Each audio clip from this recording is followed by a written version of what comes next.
আমার ভাইয়েরা, বুখারী শরীফ এমন একটা কিতাব, আল্লাহ রাব্বুল আলামিনের কোরআনের পরে একটা কিতাব পৃথিবীর জমিনে রয়েছে।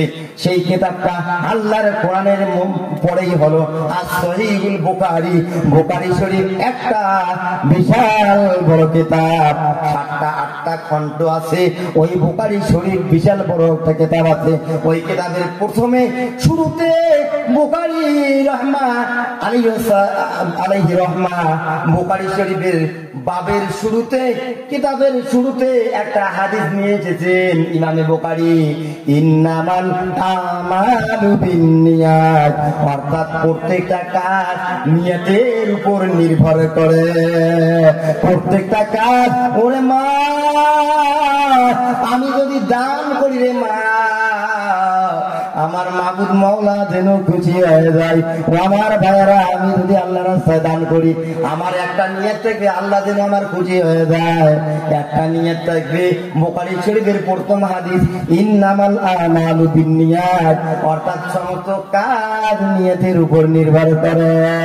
আমার ভাইয়েরা, আমার আল্লাহ ওয়ালা বন্ধুরা, ও আমার পর্দার নশীন আম্মাজানেরা, কোরআন শরীফের পারা নম্বর 4 আল্লাহ রাব্বুল আলামিন এই পারার শুরুতে আয়াত থেকে ঘোষণা করলেন, বিসমিল্লাহির রহমানির রহিম, লা তানালুল বিররা হাত্তা তুনফিকু মিম্মা তুহিব্বুন, তোমরা ততক্ষণ পর্যন্ত নেকি অর্জন করতে পারো না, ততক্ষণ পর্যন্ত নেকি হাসিল করতে পারো না, যতক্ষণ না পর্যন্ত তোমার পছন্দনীয় মাল, যতক্ষণ না পর্যন্ত তোমার পছন্দনীয় মালটা আমি আল্লাহ রাস্তায় খরচ না করো, ততক্ষণ পর্যন্ত নেকি অর্জন করতে পারো না। আমার ভাইয়েরা, আমার আল্লাহওয়ালা বন্ধুরা, আপনাদের মধ্যে কতজন তার বাবা মারা গিয়েছে, মা মারা গিয়েছে, ওই বাবাটা মাটা আমাদের জন্য কতই না কষ্ট করছে রে সোনা। ওই মা আজও আমরা হাসপাতালে ঢুকলে দেখি, যখন একটা মা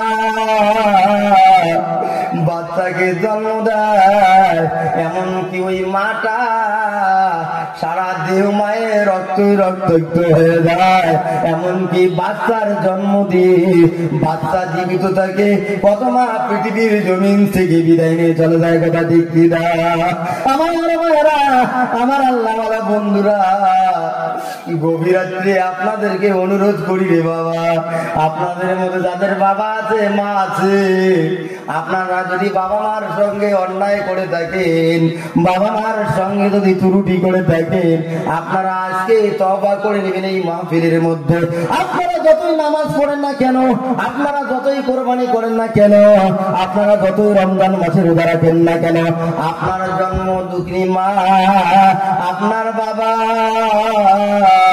যে বাবাটা রোদ্রে কেটে কেটে গায়ের চামড়াটা পর্যন্ত কালো করে দিয়েছিল, ওই বাবাটার যদি খেদমত করতে না পারেন, যে মাটা জন্মের সময় কতবার বিহুট হয়েছিল, ওই মাটার যদি খেদমত করে জান্নাত আদায় করে নিতে না পারেন, আল্লাহর জান্নাত দিতে পারবেন না।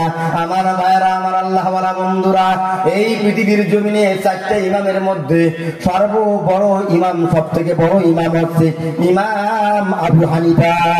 ইমাম আবু হানিফার আসল নাম হলো নোমান ইবনে সাবেত। ইমাম আবু হানিফা রাহমাতুল্লাহ আলাইহি এত বড় মুহাদ্দিস, এত বড় ইমাম, গভীর রাত্রে যখন সমস্ত মানুষ ঘুমিয়ে যায় রে, রাতের 1টা 2টার সময় ইমাম আবু হানিফা মায়ের খেদমত করতে করতে করতে করতে মায়ের নিজের জিহ্বা দিয়ে ইমাম আবু হানিফা মায়ের পা মোবারক, পায়ের তালা ছাড়তেছে। বলুন সুবহানাল্লাহ, জোরে বলুন সুবহানাল্লাহ। আমার ভাইয়েরা, আমার আল্লাহওয়ালা বন্ধুরা, আপনারা দেখবেন যদি কোনো মানুষ খুব ঘুমিয়ে যায় আর পায়ের তলার মধ্যে এরকম সুরসুরি যদি আপনারা দেন, সেই মানুষটা উঠে যায়। কথা ঠিক কিনা? তাড়াতাড়ি করে উঠে যায়। কিন্তু ইমাম আবু হানিফা এত বড় ইমাম, মার খেদমত করতে করতে করতে করতে রে এত বড় ইমাম মায়ের পায়ের তালা মুবারক চাটতেছে।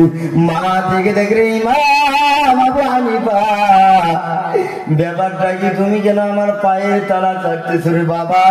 তুমি না সারা বিশ্বের ইমাম, তুমি না বড় মুহাদ্দিস, তুমি না বড় আলিম, তুমি কেন আমার পায়ের তলা চাটো?